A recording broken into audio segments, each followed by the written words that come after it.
Order, honorable members. Order. Honorable members, order. Thank you, Honorable Minority Leader, for your very spirited statement.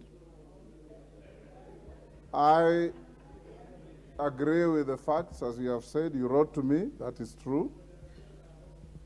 I brought the matter to the floor, that is true. I allowed a debate, that is true. I promised a ruling, that is true.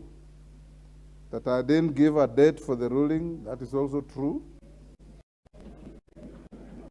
And subsequent to that, I also recall seeing you on TV, beyond the debate, talking very animatedly about the same matter which was out of order, but I didn't bring it to your attention. I have listened to you, and I want to assure you that the Speaker is not going to be part of any parochial politics.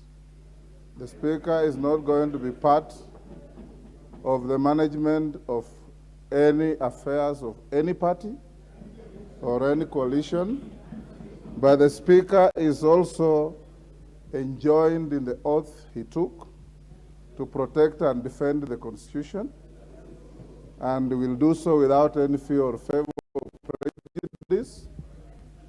The ruling that you are seeking is its final stages by the team that works with Mr. Speaker, the Office of the Clerk, and it is equally true that it will be delivered, and I can assure you that I'll deliver it tomorrow, and you will get the contents and the outcome of So let's not be unnecessarily agitated. We want to have a house run with decorum. You yourself, as the leader, has confessed on the floor that you have been away for quite some time. And indeed, I asked about you and your chief whip on the floor of the House, because I would love to see vibrant debate, presence of leadership. It is you, the leaders of this House, that holds your member on the floor of the House. When you exit, they follow you. So I want to encourage you and your deputy, who is here more often than yourself, that we should have all of us here. And I want to encourage you, honorable members. There is a walkway out there.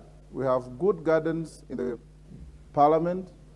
We can pick it out there. Please give this House the dignity, the decorum that you carry for the people of Kenya. Because